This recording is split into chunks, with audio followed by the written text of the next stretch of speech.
Welcome to another episode of Press A to Start. Today we're looking at Thor, God of Thunder. Combination of Sega and Marvel Comics.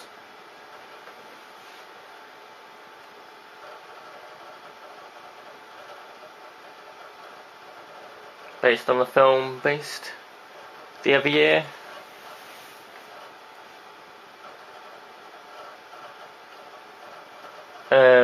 Lately Sega's been having a lot of movie tie-ins with Marvel. Recent ones before this were the two Iron Man games, which were bad. This isn't as bad, but as you may be able to tell from some of the gameplay, it is still. The controls are all over the place, and there's some dodgy animation stuff. Even something as simple as saving has made it overcomplicated here, where I thought, hold the B button down at this special rock.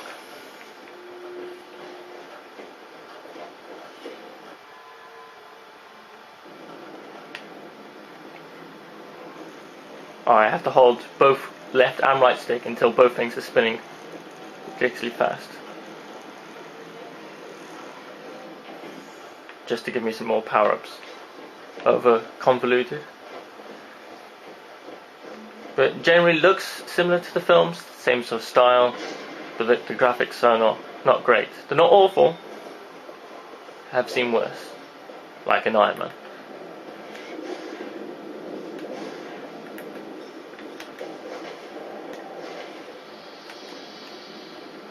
Man. You can fly like here, but it's all automatic. Just press the button. It has a little bit of an air dash, but that's about it.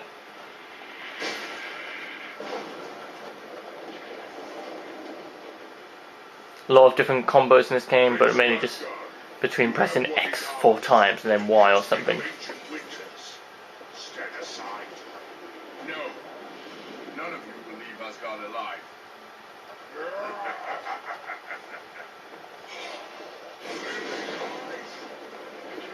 Also have a lightning ability, but oh, that's wind. Buttons are all over the place. This is about 20 minutes in, so it's still teaching me a thing. It has that spinning hammer thing, but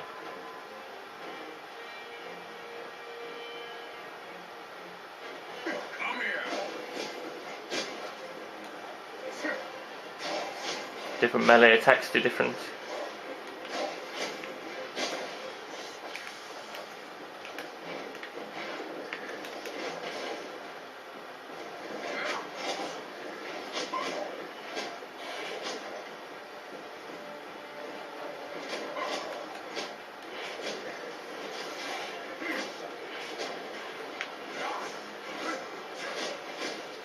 There's a lightning ability, but I've forgotten it already since yesterday.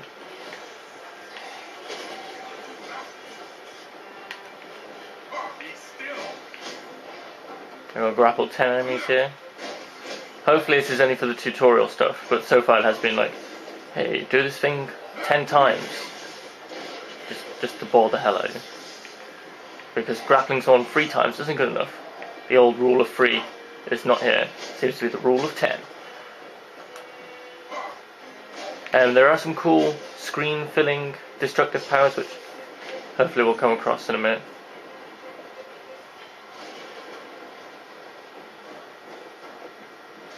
Okay, now he's ripped something straight from Gears of War 3, this whole... and the ice is back.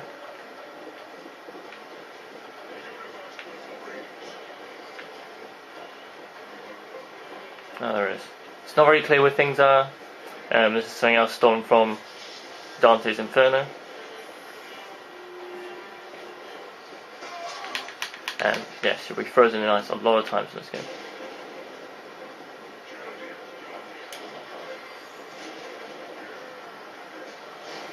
There you go. It just likes you to do things ridiculously a lot of times.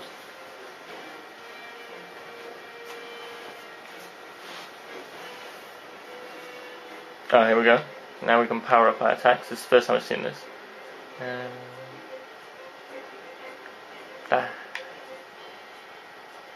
Melee seems the best bet around. Other attacks it. This good is useless.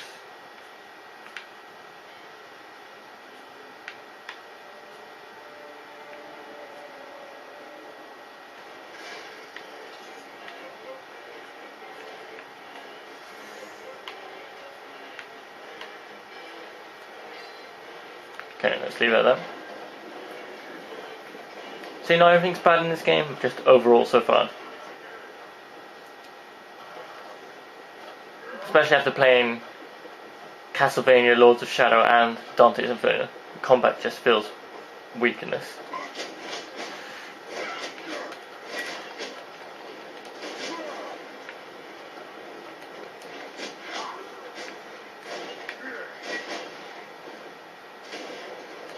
And aiming your attacks is terrible. Although the spinning hammer thing is still cool.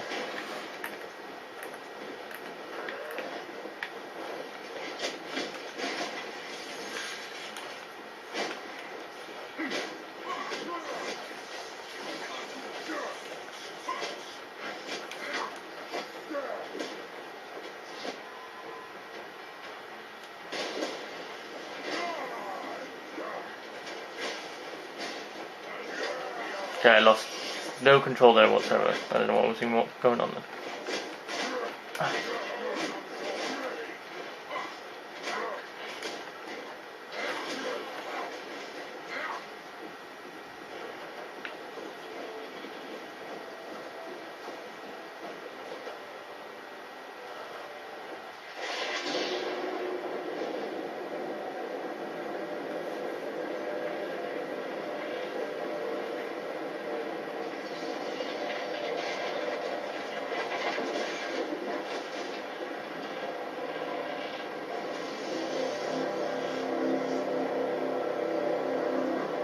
Shame movie tie-ins in general are a bit rushed, because some of the movies based on, like this, would have been really good, a fully fledged game.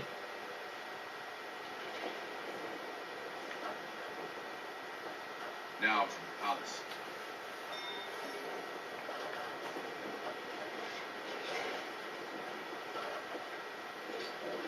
Jotun to battle! And far too many cutscenes in this first half an hour. You cannot stand against me!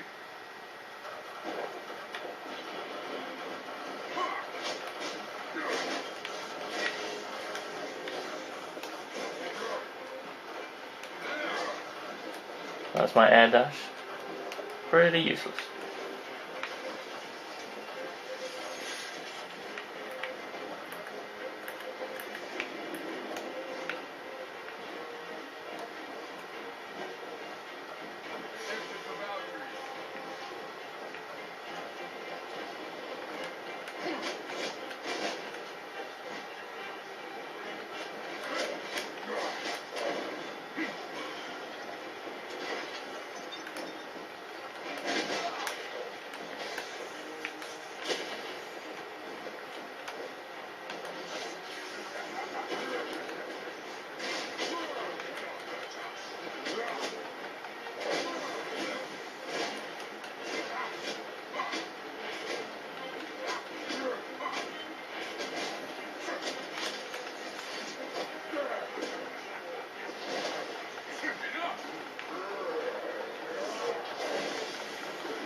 Come on, just got me some magic.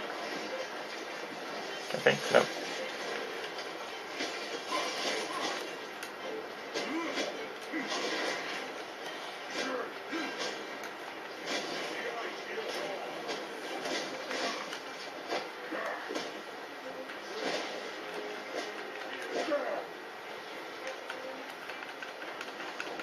And here we go, button mashing again. Oh, there goes my face.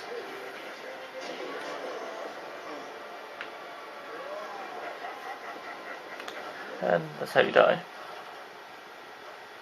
We'll give that one more try. Have a look.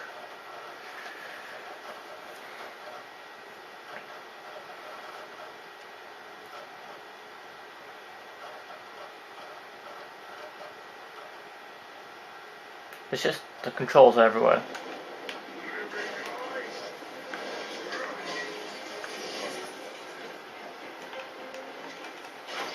Here we go, we've got lightning there. So you can change your attacks with the D-pad.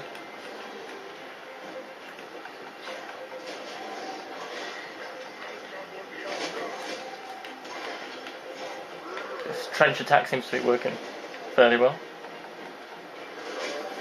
Same gone. Jumping out the way is too slow. If you were to jump, then...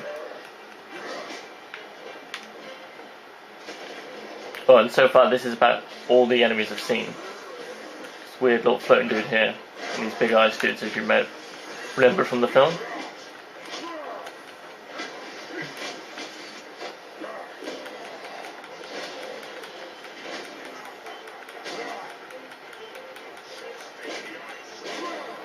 Kill cams are always cool, they seem to be in a lot of games now. Doesn't look great in this, but not terrible.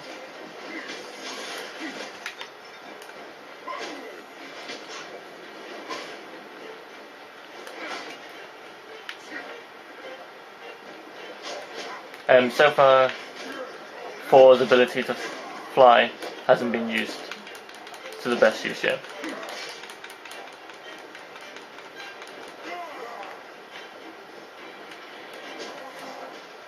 Oh, there we go. That's right.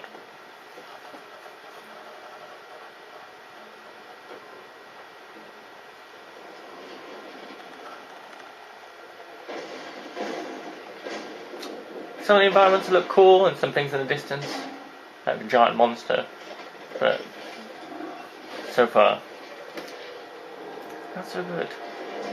See, it's always the same type of guy, now he's got green wristbands on for some reason.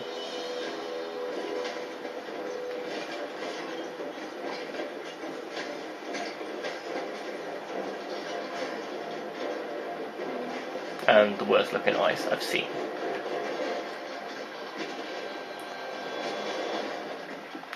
As always in movie tie-ins, they're usually bad. They usually seem to make monsters and bad guys ridiculously huge, even though you won't see anything like this in the film.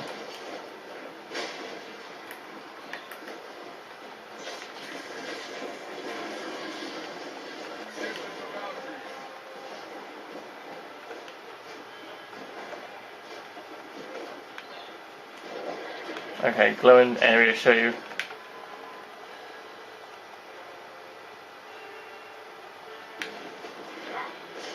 This is similar to the boss battles in Castlevania Lords of Shadows, the Titan ones, just on a smaller scale, and not as good, because they were probably some of the best fights in a long time.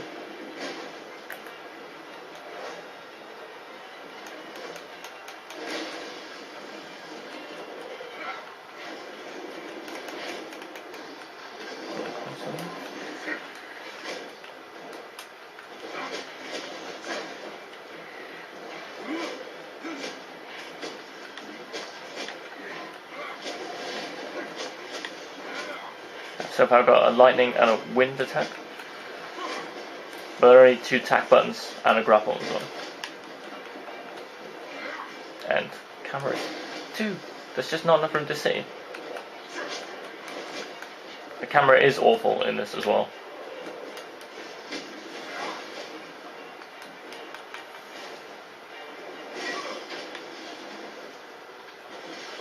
Sometimes it's too close to Thor and other times it's far too far away. His health bar is going down ridiculously slow.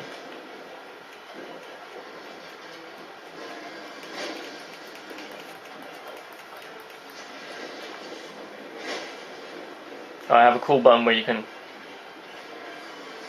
absorb stuff, and I'm dead.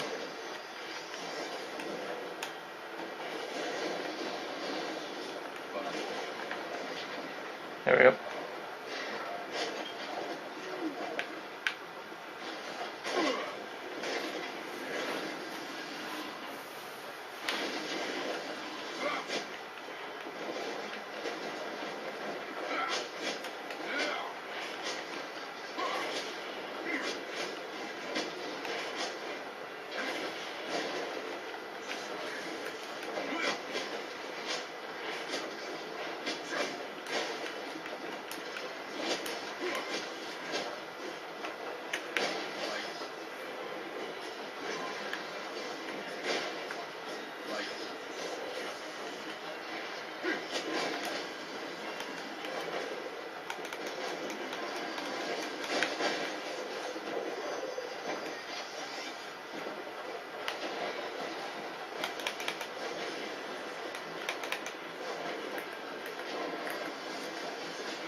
we go, glowing thing, ready to...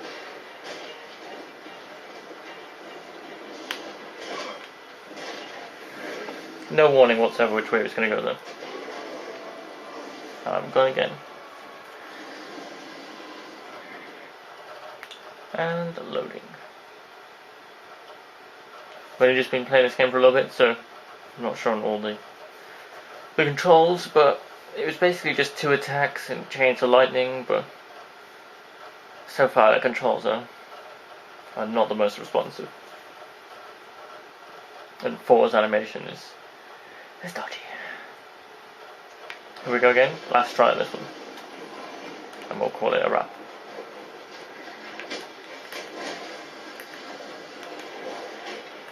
Fortunately, some of Thor's really cool ranged attacks take up magic, which is ideal for this enemy, but as you noticed before, I ran out pretty quick.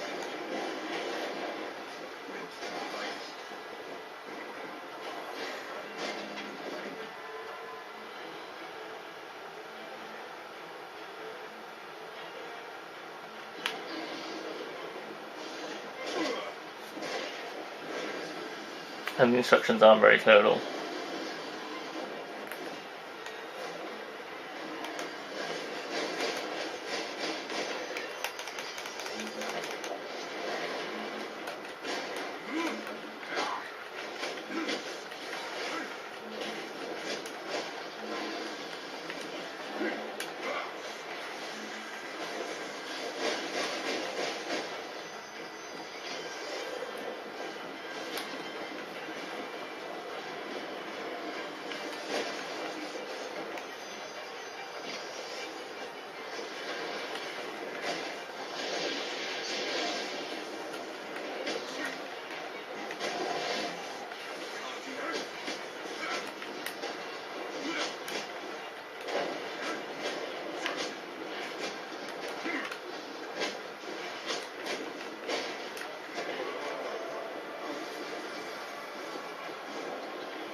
Okay, we're going to call that a wrap. The controls are just awful and directions on that monster aren't very clear at all. Okay, thank you for joining another episode of Press A to Start. This was Thor, God of Thunder from Sega and Marvel Comics. Yeah, don't buy it. Look enough, I've only rented it. Might be worth a rent if you just like Thor that much. Otherwise, the controls are too bad to recommend. Even after the patch came out, they're still awful. Okay, thank you for joining me.